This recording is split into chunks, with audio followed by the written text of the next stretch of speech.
चेंबूर के भाजपा नेता कुशाल जैन की ओर से चेंबूर स्टेशन परिसर में जय श्री राम के झंडे लगाए गए और इसके साथ ही रामलला के प्रतिष्ठान की पूरी तरह से तैयारियां की गई। आइए देखते हैं इस तैयारियों की कुछ झलकियां।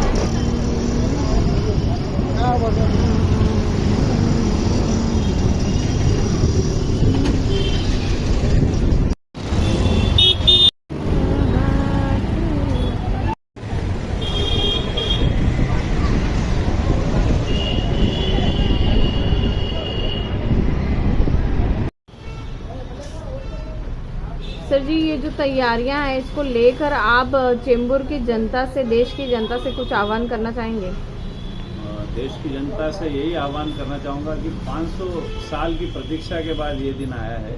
हर साल हम दिवाली मनाते ही है। और भगवान राम कौन थे, क्या थे, उनका आत्मचरित्र पढ़ने की आवश्यकता है। हमें तो पता ही है, हमारी पीढ़ी को पता ही है, लेकिन आने वाली पीढ़ी को, नए बच्चों में वो उत्साह हो। एक त्यौहार के माध्यम से अगर हम उसे मनाते हैं तो बच्चों में भी उत्साह रहता है, भाई ये क्या है। और वो मर्यादा पुरुषोत्तम थे जिन्होंने अपने पिताश्री की पिताश्री ने एक इच्छा जाहिर की और उन्होंने अपना राजपाट त्याग दिया और वन की ओर प्रस्थान किया। 14 वर्ष के वनवास के बाद जब वो अयोध्या पधारे तो दिवाली के रूप में इसे मनाया गया। तो हर साल हम दिवाली मनाते ही है, लेकिन उससे भी बड़ी दिवाली है ये। हमारे भगवान का मंदिर और वहाँ मूर्ति की प्राण प्रतिष्ठा हो रही है, तो इसे जितना हो सके अपने उत्साह से मनाए, दिए लगाए, पटाखे छोड़े, मिठाइयाँ बांटे। अभी हमारे जो चेंबूर स्टेशन पर कार्यक्रम है उसमें हमारी जो माँ आरती है वो दलित भाइयों के हाथ से हम कराने वाले हैं। वाल्मीकि समाज ने हमको आह्वान किया है कि हम वहाँ पर हजारों लड्डू बांटेंगे, खुद बांटेंगे। वाल्मीकि समाज के लोग सामने से आगे आए और उन्होंने आह्वान किया कि भाई प्रभु श्री राम हमारे भी है। तो हमने कहा बहुत अच्छी बात है, जिस भाई को जो सहयोग करना है सामने से आकर कर रहा है, अपने आप कर रहा है। जी, धन्यवाद। तो क्या कहना चाहेंगे, किस तरह की तैयारियां हैं? राम मंदिर में रामलला पधार रहे हैं और प्राण प्रतिष्ठा होने वाली है 22 जनवरी को। उसको लेकर चेंबूर में क्या माहौल है, किस तरह की तैयारियां हैं, बताइए। देखिए, चेंबूर ही नहीं, पूरे भारतवर्ष में बहुत ही ज़बरदस्त माहौल है। और जैसा कि त्रेता युग में प्रभु पधारे थे अयोध्या में, तो पूरे वातावरण में मतलब पशु पक्षी, हवा, बादल, सब जगह, जल नभ वायु, तीनों तरह के वातावरण में आनंद का वातावरण छाया हुआ है। और आप देख ही रहे, सब जगह राम राम की चर्चा हो रही है। और उसी क्रम में हमने चेंबूर में भी एक छोटा सा कार्यक्रम चेंबूर स्टेशन पर आयोजित किया है। 20 और 21 तारीख को हमारी एक रथ यात्रा है और प्रभु श्री राम के गाने रहेंगे।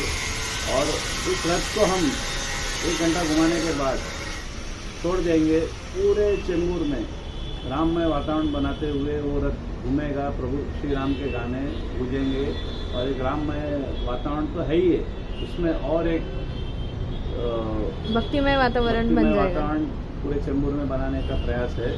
उसके बाद 21 तारीख को हमारे यहाँ चेंबूर स्टेशन पर हमने पूरी सजावट की है।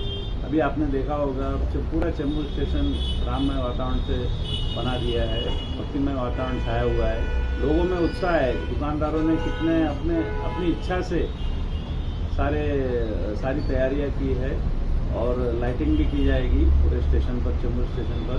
उसके अलावा रामचरितमानस का पाठ, 24 घंटे का संपूर्ण रामचरितमानस का पाठ का आयोजन किया है। हमारे 25 पंडित रहेंगे, उनके माध्यम से रामचरितमानस का अखंड पाठ चलेगा। 22 तारीख को सुबह पूरा होगा और जो वहाँ का कार्यक्रम है उसे हम स्क्रीन के माध्यम से, वहाँ एक स्क्रीन भी लगाया जा रहा है। स्क्रीन लगाने के बाद वहाँ पर अपनी महाआरती होगी। महाआरती में हजारों लोग सम्मिलित होंगे चेंबूर के, और उसके बाद भंडारे का आयोजन किया है। इसी तरह शाम को भी हमने भजन कीर्तन का कार्यक्रम रखा है, भजन संध्या करके, राम भजन संध्या शाम को 5 बजे से भजन कीर्तन का कार्यक्रम रखा है। एक छोटा सा एक प्रयास हमने किया है, ये हमारा निमंत्रण है, ये हमने छपवाया है। और चेंबूर के चेंबूर के सभी प्रतिष्ठित लोगों को हम वहाँ पर निमंत्रण दे रहे हैं। चेंबूर की सारी जनता, हमारे रिक्शा चालक तक इसमें उत्साहित है। उनको भी हमने निमंत्रण दिया है। सारी यूनियन वगैरह जितने भी व्यापारी एसोसिएशन, सारी संस्थाओं को हमने आह्वान किया है कि इस कार्यक्रम को भव्य दिव्य बनाएं।